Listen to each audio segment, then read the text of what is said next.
How's the Josh? Hi sir! How's the Josh? Hi sir! आपको कौन से क्रांतिकारी का नाम पता है? सुखदेव, राजगुरु, भगत सिंह, हमारे भारतीय सेना के लिए क्या कहना चाहोगे? आज़ादी, focused, backbone of India. Bharat आपके लिए एक शब्द में क्या है? Unity in diversity.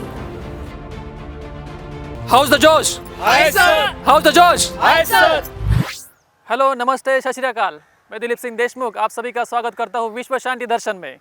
इस चैनल के संस्थापक डॉक्टर विश्वनाथ दा कराड़, उनकी संकल्पना से इस कार्यक्रम की निर्मित की जा रही है। तो चलिए शुरू करते हैं आज का कार्यक्रम मन की बात दिलीप सिंह के साथ। चढ़ गए जो हंसकर सूली, खाई जिन्होंने सीने पर गोली। हम उनको प्रणाम करते जो देश पर मिट गए, हम उनको सलाम करते। आप तो समझ ही गए रहेंगे आज हमारा क्या सब्जेक्ट है। आज हम बात करने वाले 26 जनवरी के ऊपर। 26 जनवरी गणतंत्र दिवस। गणतंत्र दिवस के क्या मायने हैं? गणतंत्र दिवस पर आप क्या करते हो? हमारे किशन भाई आप सबके लिए कितने मायने रखते हैं? तो चलिए जानते हैं हमारे कुछ दोस्तों से और बात करते हैं उनसे। 26 जनवरी आप किस तरह से सेलिब्रेट करते हो? हम लोगों की सेवा कर कॉलेज में तो परेड होती है। पर गणतंत्र दिवस की एक महीने के पहले से ही हमारा प्रैक्टिस शुरू होता। हमारे स्कूल में मैंने बहुत ही पैट्रियोटिक सॉन्ग्स पे डांस किया है। जैसे सोसाइटी वगैरह में एक कम्युनिटी सेलिब्रेशन होता है। बट मेरे स्कूल में परेड के साथ साथ गरीब बच्चे भी आके अपना परफॉर्मेंस करते थे, डांस अच्छा। करते थे, सिंगिंग भी करते थे और उनकी भी एक स्पेशल परेड होती थी। ओके। स्पेशली छोटे बच्चे, उनके लिए कुछ स्पेशल प्रोग्राम्स रहते हैं। बच्चों को उसके बारे में प्रोत्साहन दे सकते हैं, उनको उसके प्रति जागरूक कर सकते हैं। डांस होता था, गेम्स होते थे, लड्डू मिलता था। मॉर्निंग में नहीं सेलिब्रेट करते, फुल डे सेलिब्रेट करते जहाँ पे शाम में थोड़ा एक एक्ट वगैरह हो जाता है इस तरीके से पूरा। हमारा स्कूल में तो मैं एनसीसी में था, तब परेड होता था, ध्वजारोहण होता था। आप एनसीसी में थे तो गणतंत्र दिवस के किस तरह से तुम्हारी प्रैक्टिस ली जाती थी? ध्वज कैसा फोल्ड करना, अनफोल्ड करना। 26 जनवरी का आपके लिए क्या महत्व है? 26 जनवरी जो होता है वो हमारे लिए गणतंत्र दिवस है। हमारे भारत का संविधान जो है वो 26 जनवरी 1950 को लागू हुआ था। हर साल हम वो दिन दिल्ली में बनाते हैं जहाँ पर सारे इंडिया के स्टेट्स उनका कल्चर शोकेस करते हैं और जो भी आर्म्ड फोर्सेस हैं हमारे इंडिया के, वो उनका प्रदर्शन करते हैं। भारतीय संविधान किसने लिखा? भारत का संविधान डॉक्टर बाबा साहेब अम्बेडकर के द्वारा लिखा गया था। भारतीय संविधान की प्रेरणा कौन से कंट्री से ली गई है? शायद ब्रिटिश कॉन्स्टिट्यूशन से शायद ली गई है। और ये हमारे भारत में जो भी नियम कानून लागू होते हैं, जो भी हमारा संविधान होता है, उसको मद्देनज़र रखते हुए उन्होंने ये लिखा था। गणतंत्र दिवस और स्वतंत्र दिवस में क्या अंतर है? आजकल बच्चों के गणतंत्र दिवस और इंडिपेंडेंस डे के बारे में ज़्यादा पता नहीं है। और गणतंत्र दिवस के दिन जो हमारा संविधान है वो गणतंत्र दिवस के दिन भारत में लागू हुआ था। और स्वतंत्रता दिवस पर हमारा देश आज़ाद हुआ था। पहला गणतंत्र दिवस कब मनाया गया था? 26 जनवरी 1952। 1950 में। सैल्यूट का आपके लिए क्या महत्व है? किसी को, हमारे झंडे को, हमारे तिरंगा को, या फिर जो भी हमारे यहाँ पे बड़े अधिकारी आते हैं, उनको एक भावपूर्ण एक रिस्पेक्ट ये उनको देते हैं। आर्म डिफेंस में से सर्व कर चुके हैं, उनको हम एक ऑनर दे रहे हैं कि तो हम झंडे को सैल्यूट करते हैं। हमारे जो बड़े अधिकारी आते हैं, जो चीफ गेस्ट हमारे यहाँ पे आते हैं, तो उनको हम सैल्यूट करते हैं, सो दैट हम एक उनको रिस्पेक्ट शो करें। स्पेस में पहला भारतीय कौन गया था? पहले भारतीय doctor Rakesh Sharma. Doctor Rakesh Sharma. Yes. 26 जनवरी MIT कॉलेज में कैसे सेलिब्रेट किया जाता है? MIT कॉलेज में बहुत भव्य तरीके से 26 जनवरी सेलिब्रेट किया जाता है। की कॉलेजेस जैसे संगीत कला हो गए तो वो आके बहुत सारे पैट्रियोटिक सॉन्ग्स गाते हैं। फिर स्कूल के बच्चे आते हैं यहाँ पे डांस करने के लिए। हमारे यहाँ मैनेट और अदर कॉलेजेस के हिसाब से परेड दी जाती है और हम कोई भी आर्म डिफेंस वाले बड़े ऑफिसर को सल्यूट किया जाता है।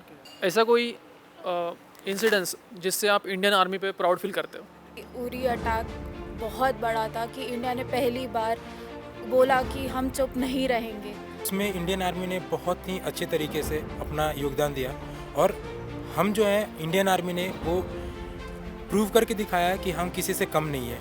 क्योंकि लगातार जो पिछले कुछ वर्षों में पाकिस्तान हमेशा हम पे वॉर कर रहा था, हम चुप बैठ रहे थे, बट फाइनली इंडियन आर्मी ने, इंडियन डिफेंस सिस्टम ने एक बदला लिया, उनको दिखाया, सारी दुनिया को ये बताया कि हम किसी से कम नहीं है। तुम मुझे खून दो, मैं तुम्हें आज़ादी दूंगा। ये वाक्य किसने कहा और क्यों?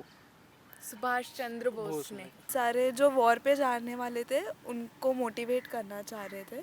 उनकी जो एक हिंद फौज है उनको मोटिवेट करने के लिए, ताकि वो ब्रिटिश के अगेंस्ट लड़ सके। ऐसा कौन सा मूवी है जो इंडियन आर्मी पे है और आपको पसंद है?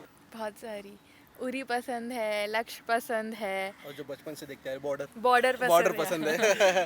संदेश आते हैं हमें तड़पाते हैं, तो चिट्ठी आती है तो पूछी जाती है कि घर कब आओगे, कि घर कब आओगे, लिखो कब आओगे, कि तुम बिन ये घर सूना सूना है। फेवरेट है शेरशाह मूवी। बॉर्डर। शेरशाह पसंद है। Ghazi attack. Uri surgical strike. Shershaah. हाँ, it is basically based on Kargil war which happened in 1999। Tiranga movie जो राजकुमार सर की थी। जो 26/11 हुआ था उस पर एक पूरा सीरीज़ बताया गया था। इस इंसिडेंट के बाद विक्रम बत्रा को परमवीर चक्र से सम्मानित भी किया गया था। गाजी अटैक मूवी बहुत पसंद है। वो movie is based on submarine attack. पूरी मूवी में एक बहुत अच्छा वाक्य कहा गया, वो कौन सा है? हाफ्ज द जोश। Hi sir. सरफरोशी की तमन्ना अब हमारे दिल में है, देखना है जोर कितना बाजुए कातिल में है। यह पोएम किसने लिखी है? राम प्रसाद बिस्मिल। हमारे किसान, तो उनके लिए आप क्या कहना चाहोगे? किसान तो हमारे बैकबोन है बेसिकली, उनके बिना क्या ही करेंगे। किसान उतना ही हार्ड वर्क करते हैं जितना सोल्जर्स करते हैं। सोल्जर्स हमारे को प्रोटेक्ट करते हैं ऑन बॉर्डर। वो एक कंट्री का इम्पोर्टेंट रोल प्ले करता है। किसान नहीं तो हम नहीं। किसान नहीं तो कुछ नहीं। और किसान हमारे लिए खाना प्रोवाइड करते हैं day and night hard work करके। उनके बिना ना हम सर्वाइव कर पाएंगे, ना हमारी इकोनॉमी सर्वाइव कर पाएगी, और उनके उसकी वजह से ही हमारा पूरा देश चलता है। हमारी पॉपुलेशन बहुत ज़्यादा है तो उसको फीड करना is a really important task, जिसको हमारे किसान लोग पूरा करते हैं। तो दिन रात in every season they work really hard to provide us food. किसान are the backbone of our country. किसान हमेशा बोला जाता है जय जवान जय किसान। तो किसानों को हम अपने सोल्जर्स के जितनी रिस्पेक्ट देते हैं which is very true. We being agriculture country, so किसान फार्मर्स को उतनी रिस्पेक्ट नहीं मिलती है जितनी उन्हें मिलनी चाहिए। तो they are really are in a way god because they provide us food. इन्होंने एक अच्छी बात कही है कि जितनी किसानों को रिस्पेक्ट मिलनी चाहिए उतनी रिस्पेक्ट हम नहीं देते। मेरी कलम मेरे जज्बातों से इस कदर वाकिफ़ है कि मैं इश्क लिखना चाहूँ तो भी इनकलाब लिखता हूँ। ये विचार किसके हैं? महान श्री राम प्रसाद बिस्मिल। और चंद्रशेखर आज़ाद जी ने कहा था ये। नहीं, ये हैं भगत सिंह जी के। भारतीय सेना से आपको क्या सीखने मिलता है? भारतीय सेना मतलब सुनने में ही बहुत ही भारी शब्द है। जो डिसिप्लिन है उनके लाइफ में और जो एम है बहुत ही फोकस्ड रहते हैं वो। राजगुरु भगत सिंह और सुखदेव, इनका कोई इंसिडेंस आपको याद है? तीनों को जब सेलुलर जेल में फांसी देने के लिए ले जा रहे थे तो उन्होंने सिर्फ एक ही चीज़ कही थी, इनकलाब जिंदाबाद, इनकलाब जिंदाबाद। तो वो बहुत ही ऐसे गूज़बम्स देने वाला इंसिडेंस है। ब्रिटिश असेंबली कोर्ट था, वहाँ पे इन्होंने प्रोटेस्ट करने के लिए, अपने आवाज़ उठाने के लिए इन्होंने बॉम्ब थ्रो किया था। We as responsible citizens can do this from our part. हमारे सोल्जर्स जो है हमारी प्रोटेक्शन के लिए हमारे बॉर्डर्स पे लड़ रहे हैं दिन रात के लिए, और हम आपसे भी अपील करते हैं कि हम अपनी सुरक्षा के लिए खुद ही सावधानी बरतें, वैक्सीनेशन लें और मास्क ज़रूर पहनें। वैक्सीन लीजिए और प्लीज़ सैनिटाइज करते रहिए। खुद सुरक्षित रहें और अपने देश को सुरक्षित करें। जय हिंद। आशा करता हूँ आप सभी को हमारा कार्यक्रम बहुत पसंद आया होगा। आप सभी को विश्व शांति दर्शन की ओर से गणतंत्र दिवस की ढेरों शुभकामनाएं। हमारे जवान हमारी रक्षा करते हैं, हमारे किसान हमारी देखभाल करते हैं। तो आप भी मास्क पहनिए, वैक्सीन लीजिए और खुद की रक्षा कीजिए। तब तक के लिए देखते रहिए विश्व शांति दर्शन। जय हिंद।